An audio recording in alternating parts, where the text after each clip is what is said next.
Ladies and gentlemen, there is anxiety in Raila Odinga's camp. Governor Alfred Mutua of Machakos has officially dumped Azimio la Umoja movement and officially joined William Ruto's camp. They do not want to be in because it is not healthy for them. Maendeleo Chap Chap is one of the founding parties of Azimio. We entered into the Azimio wagon, committed to principles of fairness and transparency and inclusivity. Our party is a party on an upward trajectory. In the last elections, despite being just a few months old, Maendeleo Chap Chap party garnered a governor and deputy governor position. We won 4 parliamentary seats and close to 40 MCA seats countrywide. These coming elections, we expect to do much better. For me, that was expected. The moment Raila Odinga and Uhuru Kenyatta allowed Stephen Kalonzo Musyoka to join Azimio la Umoja movement, and the moment they allowed Kalonzo Musyoka to dictate how the 3 governors from Ukambani were going to relate with Azimio la Umoja movement, that was the moment I knew Alfred Mutua was going to jump ship to William Ruto's camp. The truth of the matter is that Alfred Mutua and Kalonzo Musyoka are never in one camp. And again, you should also expect Professor Kibuta Kibwana to dump Azimio because of Kalonzo Musyoka. The only person who is going to remain there, in my view, is Charity Kalikungilu. And the other thing which is worrying Raila Odinga and his team is Amason Kingi. Amason Kingi has also expressed his intentions of leaving the Azimio la Umoja movement for Kenya Kwanza. Amason Kingi, in my view, would have been a better asset for Raila Odinga if he remained in the Azimio la Umoja movement. Because if you listened to his speech during the Jubilee NDC, of course during ODM NDC, he was never allowed to speak. But if you listen to his speech during the Jubilee NDC, this is a gentleman who was committed to the Azimio la Umoja movement. But he has been frustrated. I want you to listen very closely to Amason Kingi's speech during the Jubilee NDC, because in this video, I want to do 2 things. I want to look at why they are leaving Azimio, and 2, the impact of their departure, because already Alfred Mutua has indicated that other 5 political parties are also going to join Kenya Kwanza. So listen in to Amason Kingi very briefly. Mheshimiwa, what you did was done on the 9th of November 1989 in one city where Mheshimiwa Raila Odinga knows better, Berlin in Germany. There was a wall in one city. It divided 2 sides of the city. One people but divided. And the people who suffered were the ordinary people. That wall, it was both physical and also ideological. Today, in this country, though we did not have a physical Berlin Wall, we had an ideological Berlin Wall in this country. But it took 2 men to bring it down. It was brought down on the 9th of March 2018. We celebrate you as we begin this journey of bringing Kenya together. And I'm happy that OCA has come on board. Your Excellency, you can count on all these regions. You can count on every single political party. We will push together to make sure that we take our presidential candidate to State House. Before I came here, before I walked in here, I only knew I had only one presidential candidate. But 5 minutes ago, I was told to hold it until men and women sit to give us a name. Before I came here, in my mind, I knew my presidential candidate was none than Raila Amolo Odinga. However, I'm going to hold my horses until men sit and decide. But kindly hasten this process. Kindly hasten this process. Na mheshimiwa, hii yote tunafanya ni 9. 10 na la muhimu.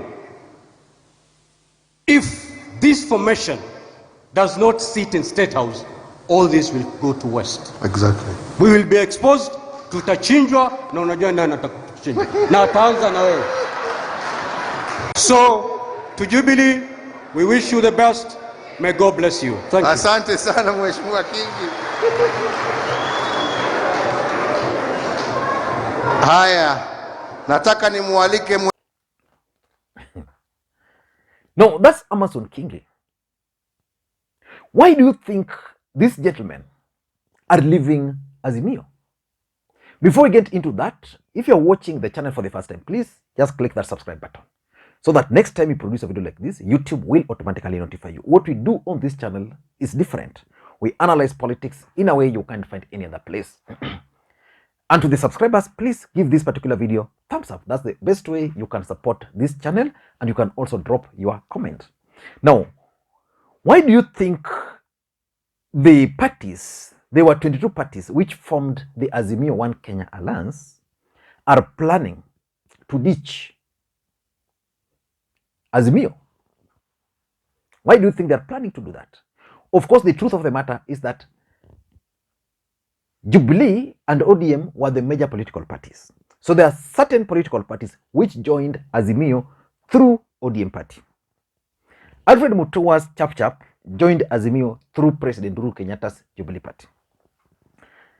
A party like Amason Kingi's party joined through Uhuru Kenyatta. But the other parties which joined via ODM, NAK of Ngilu joined via ODM. Professor Kivutha Kibwana's party, Muungano party, joined via ODM party.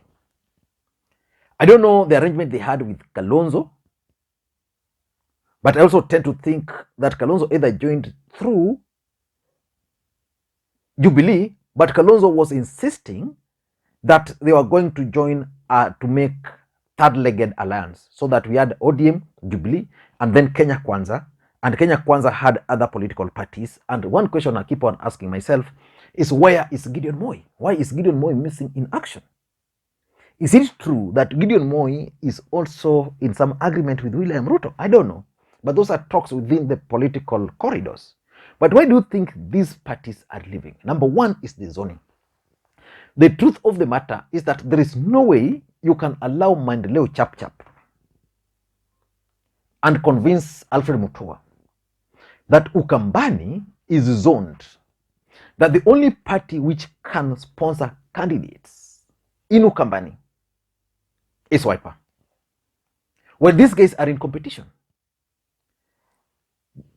Kingi was placing some demands, which for me was outrageous, and ODM was not going to allow.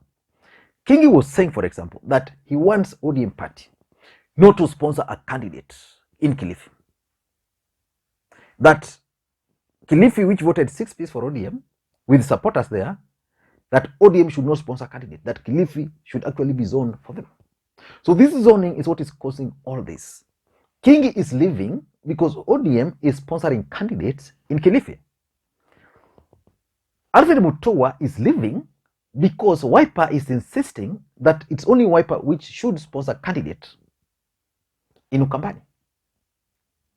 Because the fear Amason has, Kingi has, is that if ODM were allowed to sponsor candidates there, they are likely to win certain seats. the fear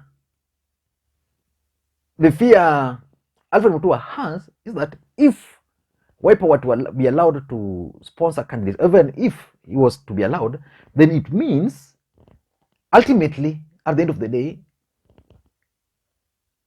Kalonzo will have his way. So the best thing for him is to negotiate with Ruto, tell Ruto that I'm joining you, but there's no zoning. Probably they've negotiated that in Machakos we are going to sacrifice this. I don't know Kingi, maybe in Kilifi, because William Ruto's calculation was that in Kilifi, Kingi was going to support Aisha Jumwa. I don't know whether Kingi will accept that. But the demand would be that Aisha Jumwa would step down for Kingi in Kilifi. So zoning is the major thing here. For me, ODM, Jubilee, and other parties forming the alliance would have been allowed to sponsor candidates. But then they would have identified places like, say, Nairobi, where, based on the party strength, it's ODM here, because, sponsoring other political parties, many of them are going to split. But there's no harm, for example, in my view, of a Wiper candidate running against my favorite candidate in Kisumu Central, Joshua Ron. Because Ron, being the ODM nominee, should have upper hand. The only people they ought to have locked out are actually the independents. But the political parties funds and the 2027 election, which most of these political parties are looking at. So that's number one, zoning. Number two is these guys are being sidelined, and that's the truth. If you look at Raila Odinga's campaigns, the affiliate parties in Azimio are being sidelined. Raila Odinga was in Nairobi yesterday. Who accompanied him? Peter Kenneth and Sabina Chege. Those are Jubilee. If you look at Raila Odinga's campaigns, it's either ODM, although I'm seeing him withdrawing a lot of ODM's MPs from accompanying him, but probably or majorly they are Jubilee and ODM. These small political parties are being sidelined. Raila Odinga was yesterday supposed to be in Ukambani. He didn't. Why? Because Kalonzo wanted him there. He feared the Kalonzo and his team were going to raid the right act on him. He could not go with Ngilu because Ngilu is viewed to be his project. He couldn't go with Kivuva Kibwana. Kivuva Kibwana is already raising concerns. So the fact that these guys are being sidelined is something which, in my view, is the main reason also they are rebelling. When Raila Odinga went to the United States of America, who accompanied him? Ngilu. The next time, who? So the fact that these guys are being sidelined, they want to partake, they want to sit on that negotiating table. In fact, the main reason why Amason Kingi left ODM was the fact that he wanted a situation where when national cake is being divided or is being shared, he would be on the table. But now he's in Azimio through Jubilee. Jubilee is entering into arrangement with Raila Odinga. They even don't know the content of what they signed. Number three, and this is, in my view, could have been the major thing. The fact that these guys were left out of the Azimio Council. That is the top decision-making organ of the Azimio la Umoja movement. If you look at who is who in that camp, most of them are either Jubilee or ODM. Then you have Ngiru there. But other political parties, Alfred Mutua would have wanted to be in that. Amason Kingi would have wanted to be part and parcel of Azimio Council. They were locked out. So what are some of the impact of this move? What are the impact? In my view, it's going to be a major boost for William Ruto's camp. Politics is a game of perception. Now, Amason Kingi, Alfred Mutua, and others leaving Raila Odinga and joining Ruto means that there's something Ruto is getting right, which these other guys are not getting right. And it would be a bigger boost if Kalonzo Musyoka were also to join, because assuming Kalonzo Musyoka dumps Azimio today, where will he go to? He can't run for the presidency. Where would he go to? Kalonzo Musyoka will definitely go and join Ruto, assuming he does that. And Raila Odinga has already let Amason Kingi off free. He has already let Alfred Mutua, Kivuva Kibwana. So where will even Raila Odinga begin? In Ukambani. The three governors were actually doing a fantastic job for Raila Odinga. They effectively campaigned for the BBI in Ukambani. The three governors. In my view, one of the mistakes Raila Odinga committed was to let these three governors, I'm sure Ngilu will stick around, but the idea of leaving these three governors out, chasing Kalonzo Musyoka, was the biggest mistake. Kalonzo Musyoka ought to have joined Azimio or out of it earlier. In fact, they would have even let Kalonzo Musyoka to vie for the presidency. Yeah, because Kalonzo Musyoka vying for a presidency would mean those votes would not go for Ruto and then negotiate with Kalonzo during rerun. But now if he goes to Ruto, I can assure you, it's going to be a huge impact on Raila Odinga. For Kingi, I don't think it's going to be serious impact. And that's why probably he's delaying in joining the camp. But let us wait and see. So it's going to be a major boost for William Ruto. Number two, it's going to also help Ruto, in my view, gain more grounds at the coast. And also perceptionally, it's also going to reinforce the Ukambani support base. Now, the truth of the matter is that if you look at Kilifi, that's ODM zone. So without Kingi supporting Ruto, Ruto was going to lose Kilifi heavily. Ruto already has a foothold in Kwale. Now, if you combine Mvurya and Kingi, that's lethal team for Raila. So Ruto is going to benefit from that. Then you go to Taita Taveta. I don't even know the ODM gubernatorial candidate for Taita Taveta, because the guy I know I thought would join ODM is the governor, Samboja. Samboja is defending his seat on a Jubilee ticket. So very interesting development at the coast for Raila Odinga. So you go to Taita Taveta, I mean Tana River. Tana River, maybe, even in the last election, it was almost 50-50. Though Raila won, they won the governorship, but Taita Taveta is always 50-50. So with this joke, Ruto is likely to gain there. Then the third impact is Raila Odinga on, and Kalonzo, what I call Kalonzo effect on Raila Odinga's politics in Ukambani. Now, assuming Ngilu is off, Kibwana is off, Alfred Mutua is off, then that's what Kalonzo wanted. In fact, someone was joking that Kalonzo has actually ensured that everybody who was supporting Raila Odinga in Ukambani left. He's left alone. They've left, and now Kalonzo is left alone in his corner. So he's now deciding whether to join Ruto or to join Raila. So the truth is, assuming Kalonzo Musyoka also leaves Raila Odinga, because he's not going to be made the running mate. Assuming he decides, then I'm not joining Raila. How will Raila politics in Ukambani be? So it would mean that Raila Odinga is going to lose heavily in Ukambani. And that's something which can only benefit one person, William Ruto. I don't know what Raila Odinga can do at this point, but I think his team are not doing a good job. They're not reaching out. Take, for example, the other day. The other day, I saw Jaguar leaving Ruto's camp angrily. Then he came, he was open. Nobody in Azimio reached out to Jaguar.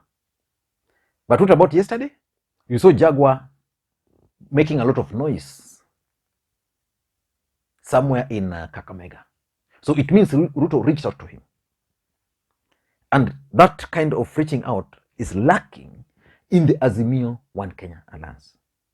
I don't know what you think, but for me, this is a major blow to Raila Odinga and to Azimio la Umoja One Kenya. Thank you guys, and please, may you have a good day. Bye-bye.